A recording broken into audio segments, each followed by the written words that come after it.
예수님은 나의 왕, 나의 주인, 나의 생명이십니다. 하나님 아버지, 아론과 아들들이 위인받고 첫 제사를 드리는 모습을 봅니다. 하지만 나답과 아비후가 죽는 것을 보며 제사 과정이 얼마나 주도 면밀해야 하는지 깨닫습니다. 우리가 드리는 예배에 진중함을 더할 수 있도록 인도하여 주옵소서. 예수님의 이름으로 기도합니다. 아멘. 오늘 읽을 말씀은 레위기 8장부터 10장입니다. 이 말씀의 핵심은 첫째, 아론과 그의 아들들의 제사장 위임식이 있습니다. 둘째, 아론이 제사장으로서 첫 제사를 드립니다. 셋째, 아론의 아들 나답과 아비후가 잘못된 불로 제사 드리다가 죽었습니다.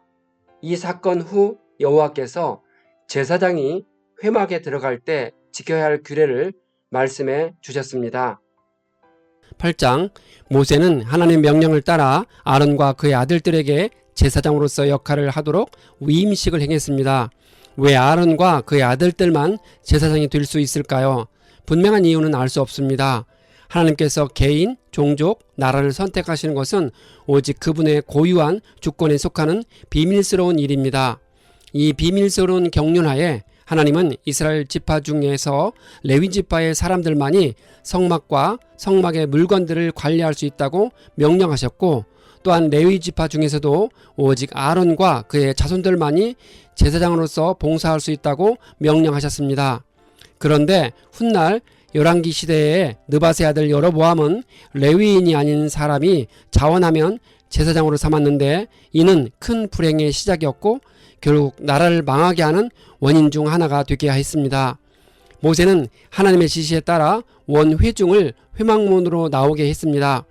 모세가 아론과 그의 아들들을 물로 씻기고 제사장이 갖추어야 할 다양한 의복을 입혔습니다. 그들의 머리에 관을 씌우고 거룩한 판을 붙였습니다. 모세가 관유를 가져다가 모든 기구에 발라 거룩하게 했습니다. 그런 후 머리에 관유를 부어 거룩하게 했습니다. 관유는 하나님에 의해 지시된 특별한 재료로 고유한 방식대로 제조한 거룩한 향기름입니다. 그래서 그것은 오직 하나님의 거룩한 일에만 쓰이도록 규정되어 제사장의 성결 의식과 성막의 성물들을 성별하는 거룩한 목적에만 사용되었습니다. 아론과 그의 아들들은 황소의 머리에 안수한 후 죽여서 피를 제단 뿔에 바르고 제단 밑에 부어 거룩하게 했습니다. 황소의 머리에 안수하는 행위는 그 희생 제물에게 죄를 전가시키는 의미입니다. 이 모든 일은 여호와께서 모세에게 명령하신 것입니다. 모세는 순양을 가져다가 번제물로 드렸습니다. 아론과 그의 아들들은 제물의 머리 위에 손을 얹는 의식을 행했습니다. 그것에 피를 단 4면에 뿌리고 고기와 기름은 불태웠습니다. 희생 제물의 피가 있어야만 번제단에서 수행되는 제사장의 제사 사역이 효력을 나타낼 수 있다는 의미입니다. 모세는 내장과 다리를 물로 씻고 번제물로 순양 전부를 드렸습니다. 그 후에 다른 순양 한 마리를 임직을 위한 제물로 드렸습니다. 모세는 그것들의 피를 가져다가 아론부터 아들들까지 차례로 그들의 귓볼과 엄지 손가락과 오른쪽 엄지 발가락에 발랐습니다. 여기서 언급한 새 신체 기관은 듣고 행하고 걷는 일을 하는 곳으로 삶의 모든 영역을 성별시킨다는 의미가 있는 것입니다. 그 후 누룩 없는 빵을 가져다가 기름과 오른쪽 뒷다리 위에 얹었습니다. 아론과 그의 아들들이 손을 얹게 하고 번제물과 함께 태웠으니 여호와께서 기뻐하시는 화제였습니다. 모세는 가슴살을 가져다가 여호와 앞에서 흔들어 바치는 예물로 드렸습니다. 모세는 관유와 피를 가져다가 아론과 그의 아들들의 겉옷에 뿌려 그것을 거룩하게 했습니다. 아론과 그의 아들들은 회막 입구에서 고기를 삶아서 빵과 함께 먹었습니다. 모세는 하나님의 명령대로 아론과 아들들을 위임식이 진행되는 7일 동안 회막문에 머물러 있게 하여 죽음을 면하게 했습니다. 위임하다라는 말의 기본 뜻은 손에 채우다입니다. 즉 제사장으로 하여금 하나님께 제사를 드릴 수 있도록 그들의 손에 제물을 채워주는 것을 뜻합니다. 위임식은 그처럼 제사장이 제사장으로서의 직분을 수행하게 하는 의식을 가리킵니다. 따라서 위임식을 거쳐야만 제사장이 비로소 자신의 직무를 공식적으로 수행할 수 있었습니다. 위임식은 7일 동안 매일 똑같은 절차로 7번 반복적으로 시행되었습니다. 이 모든 절차는 여호와께서 모세를 통해 명령하신 것입니다. 9장 8일째 날에 모세가 아론과 아들들과 이스라엘 장로들을 불러 모았습니다. 여기 8일은 7일 동안 7번 제사장 위임식 과정을 모두 마친 다음 날로 제사장이 임무를 수행하는 첫날입니다. 이는 출애굽 2년 1, 2월 어느 날입니다. 모세는 아론에게 속죄 제물로 수송아지를 가져오고 번제물로 순장을 가져오라 했습니다. 제사장은 자기 자신의 죄를 속죄하기 위해 제사를 드린 후에 백성을 위해 제사를 드려야 합니다. 비록 아론이 대제사장으로서 선택받아 7일 동안 위임식을 통해 거룩하게 성별되었지만 그는 여전히 하나님 앞에서 연약한 죄인에 불과했습니다. 그래서 아론은 이스라엘 백성들을 위해 제사 예물을 드리기 전에 자신이 먼저 자기 죄를 사함받기 위해 제사를 드려야 했습니다. 이 본문은 백성들뿐만 아니라 아론과 그 아들들도 똑같은 죄인이고 죄사함이 필요한 사람들임을 분명히 알려주는 말씀입니다. 대제사장으로서 위임된 아론과 일반 제사장으로 위임된 아론의 네 아들인 나답, 아비후, 엘르아살, 이다말은 위임식 이후에 가진 첫 번째 제사에서 이스라엘 백성들을 위해 제사를 드리기 전에 먼저 자신들을 위해 속죄제와 번제를 드려야 했습니다. 그들이 속죄제를 드리는 이유는 죄사함을 받기 위함이고 번제를 드리는 이유는 전적인 헌신을 나타내기 위함입니다. 아론과 그 아들들은 자신들이 백성들보다 먼저 거룩하게 구별되어야 했습니다. 하나님은 지도자들이 먼저 거룩해야 한다는 엄격한 규례를 주셨습니다. 제사를 드린 후 아론이 백성들을 향해서 손을 들어 축복했습니다.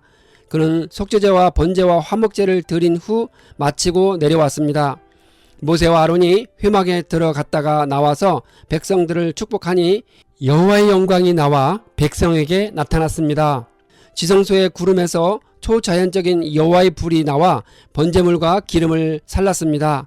이 불이 번제단 위에서 서서히 타고 있었던 제사장의 첫 취임식 제사 제물을 전체 이스라엘 백성이 보는 앞에서 순식간에 삼켜버렸습니다. 그 광경을 본 백성들이 소리 지르며 엎드렸습니다. 10장 아론의 아들 나답과 아비후가 여호와께서 명령하지 아니한 다른 불을 담아 분향하다가 불에 타 죽었습니다. 나답과 아비후가 사용한 다른 불은 번제단에서 취한 불이 아닌 그 이후에 이상한 불을 가리킵니다. 향로에 담아 옮겨 성소의 분향단에서 향을 사를 불은 오직 희생 제물을 태우고 있는 번제단 불만을 사용해야 합니다. 모세는 아론의 나머지 아들 엘르아살과 이다말에게 회막문에 나가지 말아야 죽음을 면하리라고 엄하게 경계합니다.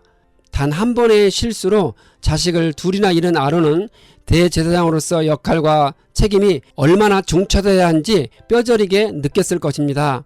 하나님의 규례는 제사장들에게도 똑같이 엄격했으며 준엄했습니다. 나답과 아비후가 왜 실수를 했는지는 정확히 알 수 없지만 그들이 여호와의 말씀에 주의를 기울이지 않았음은 분명합니다. 아론과 그의 남은 아들들은 슬픔을 자제해야 했습니다. 당시 죽은 자에 대해 슬픔을 표하는 방법은 머리를 풀거나 옷을 찢는 등의 행동을 하는 것이었습니다. 그런데 그런 행동들은 제사장을 부정하게 만드는 일이었으므로 하나님께 헌신된 거룩한 제사장들에게는 적합하지 않았기 때문입니다. 이후 제사장들에게 술을 금하는 규정이 주어졌습니다. 너와 내 자손들이 회막에 들어갈 때에는 포도주나 독주를 마시지 말라. 그리하여 너의 죽음을 면하라. 이는 너희 대대로 지킬 영원한 규례라. 나답과 아비후는 전제를 드릴 때 사용하던 제사용 포도주를 남용했을 가능성이 있습니다. 그래서 술 때문에 생긴 나답과 아비후의 비극이 다시는 되풀이되지 않도록 하나님은 제사장들이 성소에서 직무를 수행할 때는 절대로 술을 마시지 말도록 명령했습니다. 모세는 아론과 남은 두 아들 엘르아살과 이다말에게 여호와께 드린 화목 제물 중 소재에 남은 것은 지극히 거룩하니 누룩을 넣지 말고 제단 곁 거룩한 곳에서 먹으라 했습니다.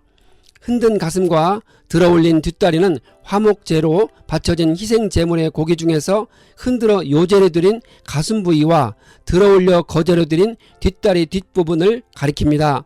이 부분은 일단 하나님께 바쳐진 후에 제사장들과 그의 가족들의 양식으로 다시 주어졌습니다. 모세가 속죄제로 드린 염소를 찾았는데 이미 불살랐다 합니다. 모세는 속죄 제물이 지극히 거룩함으로 먹었어야 하는데 먹지 않았기 때문에 노했습니다. 나답과 아비후가 죽고 또 두 아들이 실수를 저질렀을 때 얼마나 긴장된 상황이었는지 짐작할 수 있습니다. 모세는 희생 제물을 먹지 않은 이유에 대한 아론의 설명을 듣고 좋게 여겼습니다.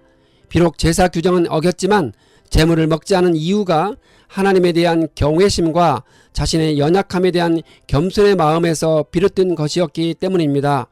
비록 대제사장이라 할지라도 하나님 앞에서는 죄 있고 연약한 존재임을 다시 한번 확인할 수 있는 말씀입니다. 우리가 하나님 앞에서 예배를 드릴 때 어떤 경외심을 가지고 나아가야 하는지 깨닫게 해주는 내용입니다.